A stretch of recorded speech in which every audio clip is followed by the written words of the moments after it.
Jesse Kraft, born 1947 in Neon, Kentucky. That's the southeastern part of Kentucky, Appalachian Mountains.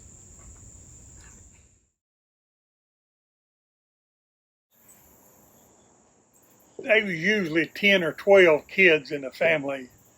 One lady had 17 kids, and that was probably the biggest one other than ours. Jesse, Willis, Van, Wimaloo, Earl, Homer, Endeavor, Letty, Nellie, Hazel, Cecil, Ernie, George, Nelt, John Henry.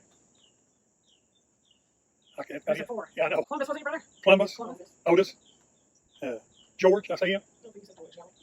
Yeah.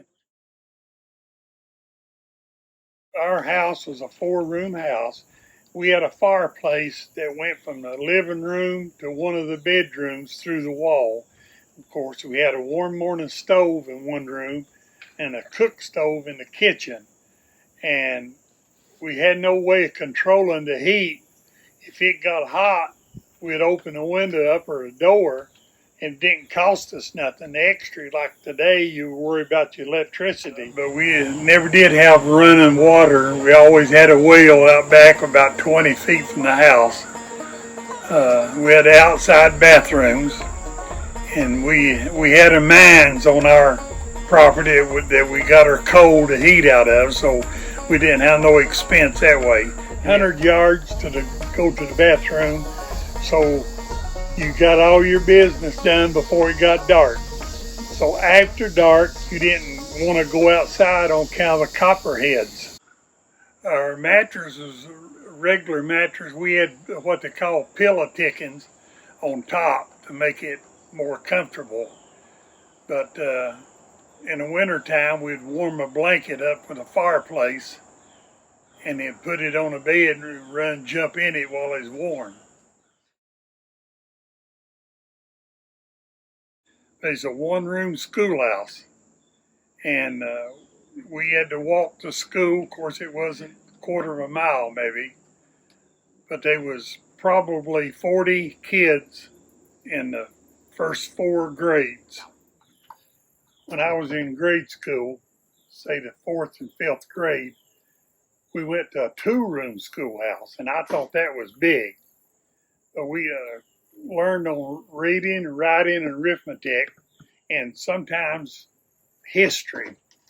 And sometimes we got in trouble in school, and a teacher would make us stand in front of the chalkboard and have a circle on it. We'd have to stand up there with our nose in it until she said we was punished enough.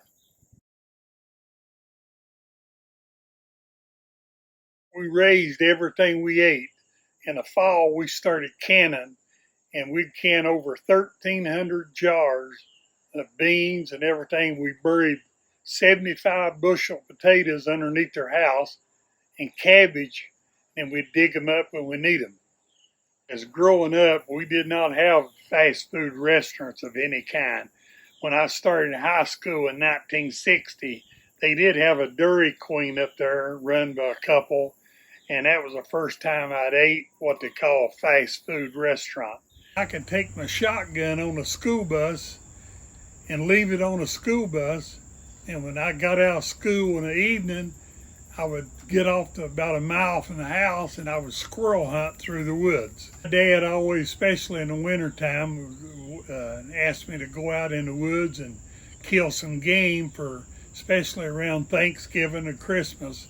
And I would kill pheasants, rabbits, or squirrels, or groundhogs, whatever we could find. And we ate off the land as much as anything. We raised our own hogs, and we butchered them usually November election day. As kids, we always had a swimming hole on our property. It was about the size of a football field, but we could not go till after we got all of our chores done.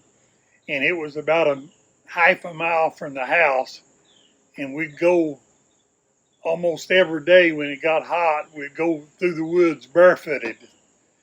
Our pastime was catching copperheads and rattlesnakes and putting them together and watching them fight. Sometimes the rattlesnakes would use a forked stick, put over his head, and then get it with their hands. In the wintertime, we had a big slate dump above the house, which is a scrap coal they took out. And we'd go up there in wintertime and we'd divert water over into the truck tires, and we'd put a side of a warm morning stove, which is porcelain, and we could use it for a sleigh. Somebody said we'd go up to 60 miles an hour in those truck tire routes.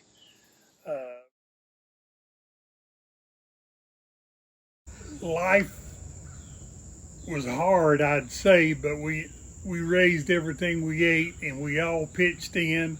It was my job at 5 years old to make sure the coal and wood was in for the night, and everybody had their job, so it was rough, but we always had plenty to eat.